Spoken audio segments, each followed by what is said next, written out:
You are now listening to the Drunken Monks Podcast. Hey. Mensen. Ladies and gentlemen, a little bit of housekeeping. First and foremost, let me introduce our friend here, Alberto, from the illustrious company Kafino here on Curaçao.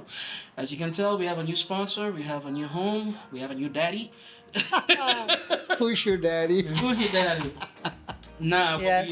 but we were able to shake hands with Alberto, with Kafino, and on behalf of myself, of my partner, I will say thank you for having us, for allowing us to be able to record. By the way, we're not in the spot in Zeelandia, but at the new spot Exactly. Yeah. in Groteberg, which was, and I gotta admit, this place is beautiful. And I think we're in a Thank you proof very much. locale, in the tasting room. Yeah, or we're where at, are we sitting actually? We're actually at Senor Kafino, that's how we call it. It's our tasting room at our new shop in Groteberg, which is situated in the Oasis Mall in Groteberg, right next to Restaurant Bali.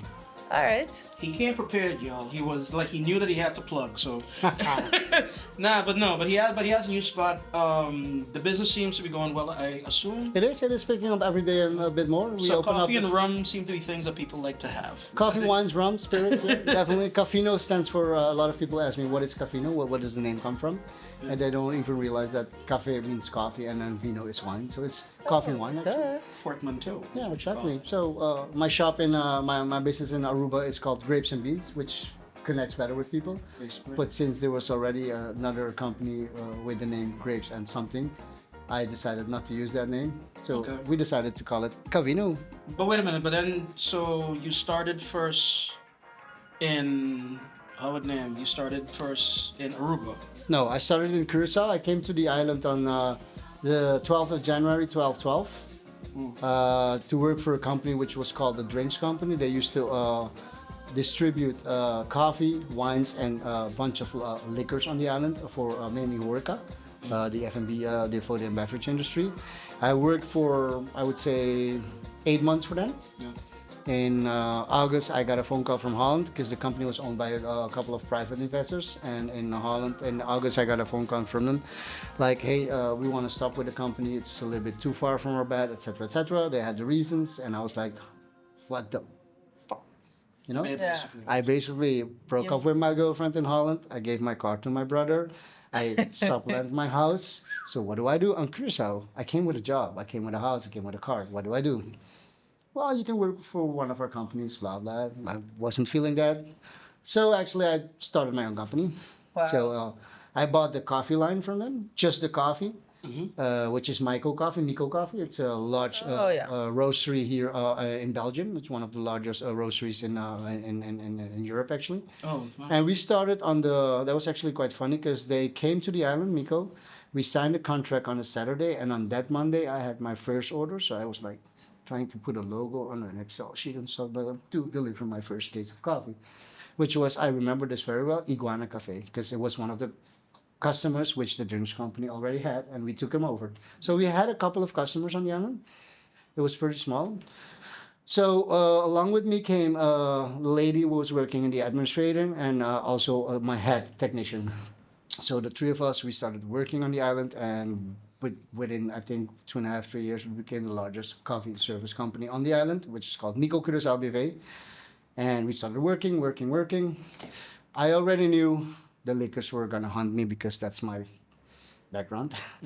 So I thought you were going to say your weak spot, but okay, your background. I got 2 loves, actually 3 loves, but yeah, 3 is my girlfriend back at home, Claudia, peace out. And the other one is both coffee and wine. And I'm not sure which one I like best. I think it depends on my mood. Okay. So at the moment, I like coffee a little bit better, and I'm pretty sure next week I'll love wine a little bit better. But you have a passion for it, then. Yeah, I did, yeah. So, but then how did you move from the coffee to then the full-fledged business? So what happened in 2016, I decided there was an opportunity for me to start in Aruba with a big company to take over their service company, their coffee service, to provide them coffee. That was Superfood Aruba. It's one of the largest supermarkets in Aruba. And I installed a couple of machines. We actually rebranded the whole thing and stuff like that. Very nice. And at that moment, I actually got a phone call from a large wine distributor from Holland. They were looking for representation in the Caribbean. Yeah. And I said, okay, let's make a deal about Curaçao and Aruba. Let's start off, but I'm not just gonna go full on like what you guys have because they're big. Yeah. We're gonna start off with something which is not on the island yet. Back then in 2016, there was no organic wine whatsoever on the Oh, island. yeah. One person had organic wine, and that was the Fundatul, the Albert Heijn. Yeah. Back then, Albert Heijn. They had one organic wine on the shelf. So I started off with that niche market, Yeah. organic, vegan friendly stuff like that, and it became larger and larger. And people got engaged, and then suddenly I got phone calls from people like, "Do you also just sell house wines for restaurants?" Like, yes, we could, and that's how it started actually. Ah, nice. So in 2006, it was like basically all already full on coffee and wine, grapes and beans, and in Aruba actually gradually grew, Yeah. and then came COVID to the 2020. We were actually selling a lot of wines back home, at home. We had like a lot of buses going to the houses to sell wine. COVID did that to you. Yeah. Yeah, exactly. COVID. Yeah, COVID but definitely did. everybody needed wine, man, during COVID. So I can imagine. So the That's- best sold products worldwide were sex toys and alcohol. Yeah. Imagine the combination. Perfect combination, if you ask Dude, me. that was my college days, man. So, Yeah, so that's how it started actually. And then after the COVID, the whole pandemic, when people were actually getting out of their house, they came to the shop or to the office because we didn't have a shop. Yeah. Like, where's the shop? We want to buy these wines. I'm like, oh, we don't have a shop. Yeah. So actually, we built a shop in 3 weeks' time in Zeelandia. And then 31st of December 2020, I decided we have to open.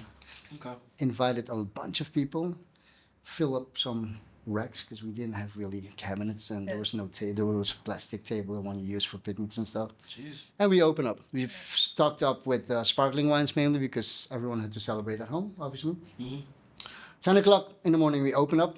2 o'clock we were sold out. Wow. Took a sparkling from the shelves which was left, give it to every team member, tell them Happy New Year, go home and celebrate 2020. Everyone was like, celebrate 2020. The reason why I opened 31st of December was because of two things. First of all, I changed the logo like 10 or 20 times already. I didn't want to change the logo, and then the logo it says Established 2020. One day I had to change it to Established 2021, imagine. And then the second thing was, that was more an emotional thing for myself. 2020 was a kind of a rough year for everyone, also for us, where we took some decisions which were not very popular with everyone, obviously, just to survive. But I wanted to go out with a bang and say, to 2020. So that's what we did. I think you're the first guest to ever put up the finger on the show. So that's actually pretty cool. I was told Thank this you. is an uncensored thing and I This is could an say whatever. And besides, I Sorry. can blur that out too. That ain't a problem. No, but So no. Honestly, the feeling that we actually beat 2020, there was for me that feeling of triumph, and that was the Yeah. reason why I decided to open up in 31st of December, and ever since it just went through the roof. Now 4 years later, 22nd of May 2024, we opened our new beautiful shop here at Grote Berg, and very proud of it. There you go. Yeah. Yeah. No. Cheers to that. Cheers to that. And Cheers to Thank us. you for the invitation. Thank Yes. you for having us, sir. Thank you. yes. What are we drinking, boys? Yes. Oh, we're drinking something very nice, which is very close to my heart.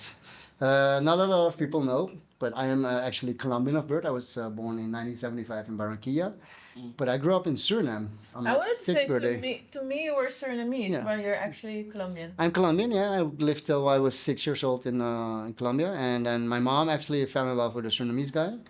He passed away, unfortunately, but they fell in love when I was 6 years old. And he was Surinamese. He was here on holidays on this island in Curaçao, and they met here. She was here on visiting a friend.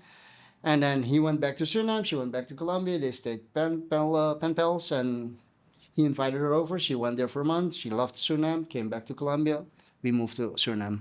That was 6 years. That was 1980. What one? Yeah, Ooh, and, 82 actually. I was Troubling I was years, Almost 7. Yeah, exactly. Yeah. Yeah. So actually, it was a very nice time growing up in Suriname. I was there until my 18th birthday after graduating of my middelbare, my what is that, high school, and then I moved to Holland and lived there for 16 years. Yeah. So, are you Surinamese? Are you Colombian? Are you In heart, I am Surinamese. In heart, I am, but in my brain, I connect a lot to the Colombian. I wouldn't say culture, to the Colombian heritage, I would say, Okay. because I don't consider myself to be the crazy Latino. Okay. But, Okay. yeah. All right. So, All right. and that maybe explains your love for coffee or not? Maybe I don't know. Actually, my love for coffee actually was made because I loved coffee all those, but I didn't had knowledge about coffee until I had started my business. I had myself like I took courses. I took certificates to be a barista. I'm a certified barista. Went to Holland, took courses to fix espresso machines, and that's where actually the passion and the love grew and grew and grew more. Yeah. And nowadays we also roast ourselves. Last year we actually opened up our own roastery in Promenade here at the Dames, Caribbean Roastery. Oh, that's also you? That's also Lord, alles is deze man. Except for what we're drinking. You haven't told us, man. Oh, sorry. My basement. So what are we drinking? You were telling us about Suriname, so Sorry, Suriname. There That we was just a go. background story. We're drinking Borgo. yeah. we're drinking Borgo. All right. Borgo. Borgo is also the main sponsor of this event or this get-together. It's a Surinamese rum. It's a rewarded Surinamese rum. It's from the company Suriname Alcohol Company, SAB, Suriname Alcohol Bedrijf. Borgo Gold, actually. This one was launched in 1982 to celebrate Classic. 100 years Marienburg plantation. The Marienburg plantation was the old sugar plantation, the sugarcane plantation, which at the moment is not active anymore. And Marienburg rum is like the 3000%. Yeah, that's actually you use that to clean the video head. Yeah. Yeah, I was about to say, use that to kind of strip paint too as well. Exactly. Yeah. At the moment, we're drinking one of my favorites. It's one of the reserves because there are 3 reserves. It's the Borgo 8. It's been matured 8 years, and they use American oak barrels. They use, as we say, virgin American oak barrels. That means the first time used barrels. So what you're saying is, the wood never get wet before that. Oh, Exactly. come on. I love the way you run it. We just start. Even ease into things now. Can I steal that from you? Yeah, man, go ahead. Yeah. The wood ain't never get Salute. touched. Sick. yeah. Yeah. So now you see, you get a little taste of what we're about. Exactly. You get a little taste to see how.